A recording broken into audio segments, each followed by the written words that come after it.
Well, every year, the Manitoba Band Association has their Optimist Clubs of Winnipeg International Band Festival. The concert bands take the stage February 20th to 23rd. But right now, beginning yesterday, the jazz bands take center stage at the Franco-Manitoban Cultural Centre up until March 4th. It's a great opportunity for these young students to get up on stage in front of a group of different judges who are basically not there to judge them per se, but just to give them advice and just to let them know how they're doing. One of those adjudicators has flown in from Calgary. He's a multi-instrumentalist, musician, arranger, composer.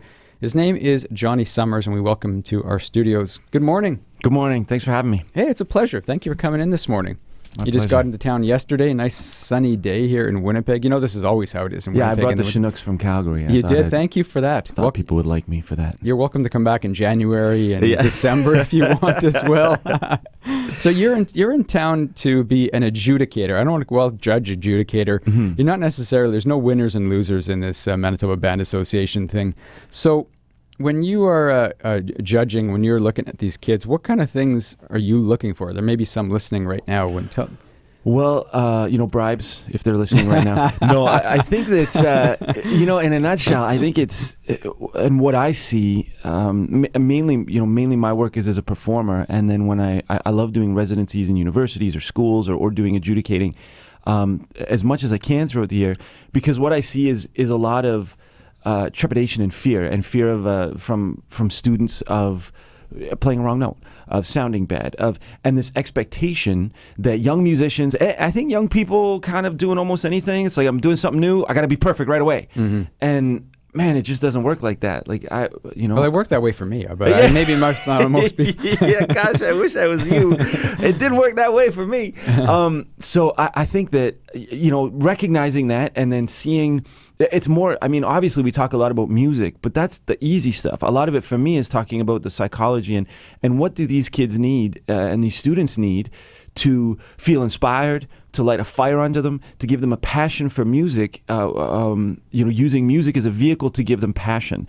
And that will spill into everything else they do, and that ability to learn and that ability to attack things with fun and without fear, mm-hmm. and understand that learning is a process that continues and that you don't have to be, perfect. Mm-hmm. And so, coming at it with an angle like that builds them up as opposed to makes them feel bad for missing a note. That's an irrelevancy.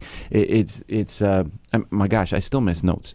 Don't tell anyone. That's just between you and me. But that's on purpose. That's totally on jazz. purpose. That's I meant to do that. That's the Pee Wee Herman kind of thing. I meant to do that. But yeah, so kind of being able to interact with them, and then also be able to demonstrate. Like I love to play a lot and pull out my trumpet and or sing a lot with them and get them singing back a bit and get them a little excited and get their energy level up.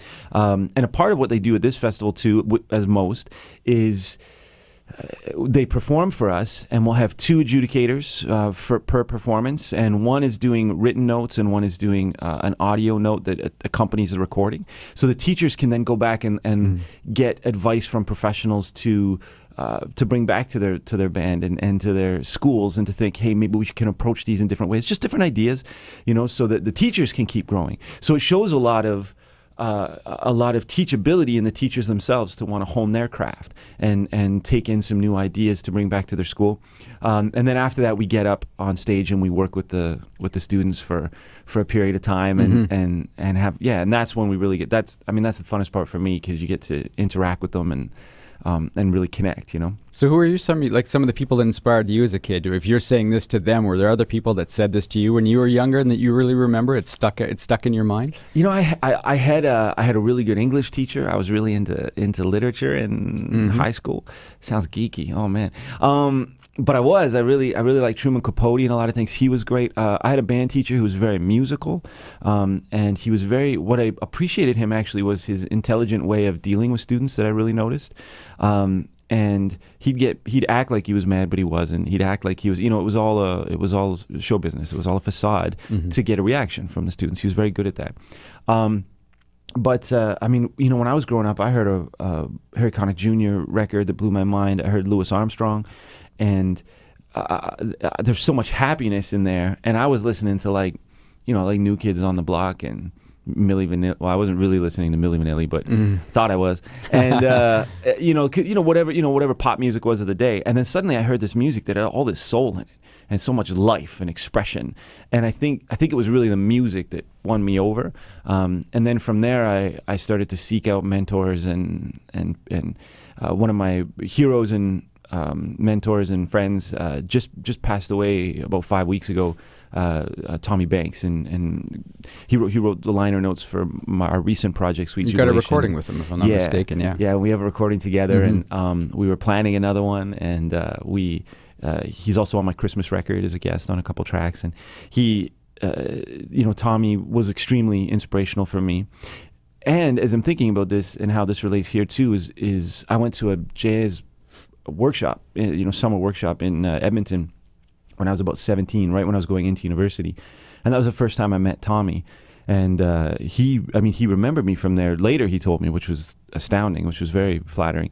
But he really had a big impact on me from the first time I met him back then.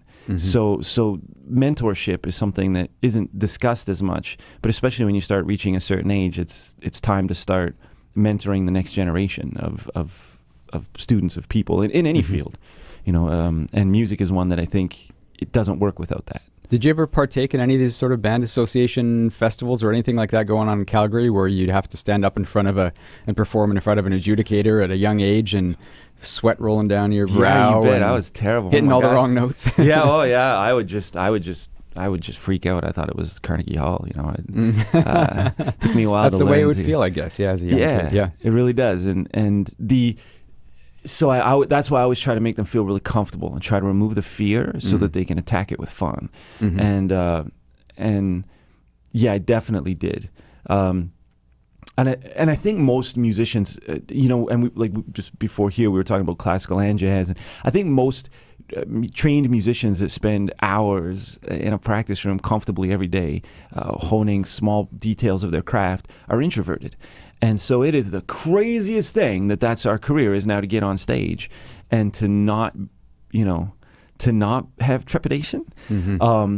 So I think that's a big thing that we work to overcome. And thinking back, man, going back to right when I was in high school, I had a lot of that, and leading that right up till, it was years to learn how to just be myself and be comfortable on stage, and then have fun with an audience. And share, right? Anyone can get out there and play the notes. It's just about communicating with your audience is what it comes down to, right? Yeah, exactly. Through the music and verbally, I love to have fun with an audience and talk to them and just kind of be myself. Yeah. I'm in conversation with Johnny Summers. He's flown in from Calgary, all the way from the mountains of Calgary.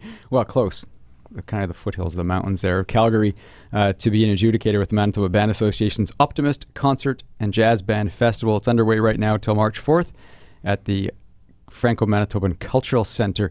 And you do more than just adjudicate. You've got a career of your own. You're part of the Calgary Jazz Orchestra. You've got a bunch of your own CDs. We're going to play music from one of them in a minute. Tell me about you. Tell me about yourself in terms of your music.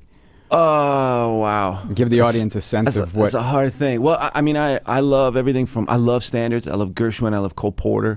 So I love writing music in that style.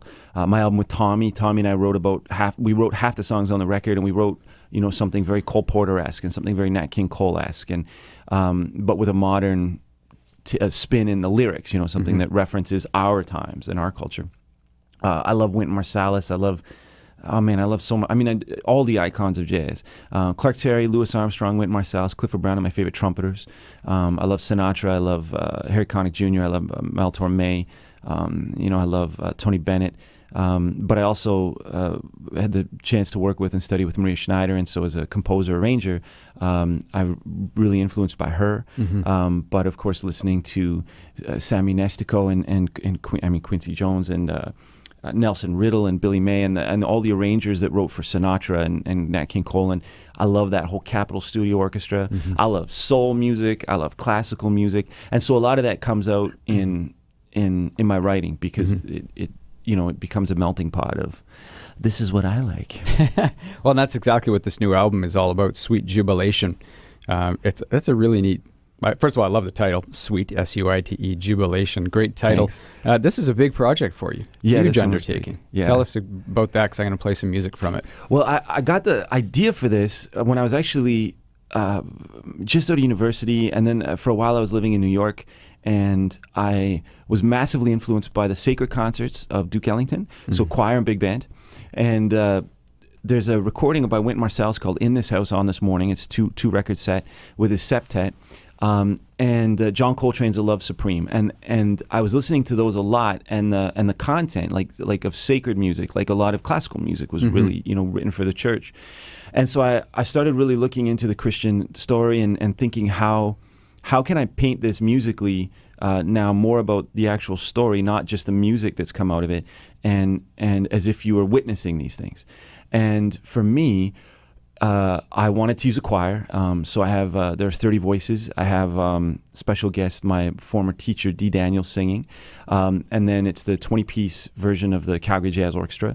And like Ellington, I get to write specifically for my musicians. I know how they sound. I know what they do. I know what their skill sets are. And so I can write them in their wheelhouse and pass them the puck and just let them, score all the time, right? Good hockey reference there. Yay, hockey. Canadian musician. Go Jets. Yeah, go Jets. So I mean, that's what this is, and it varies from being featuring individual musicians to featuring the band to featuring choir to, but it's a huge range of music to paint that story. But, it's a huge endeavor, and it's a great CD, man. Thank you. It is. It's a really there's tons of different influences in there I can hear, and on all the different tracks, but it's coherent. It all comes together.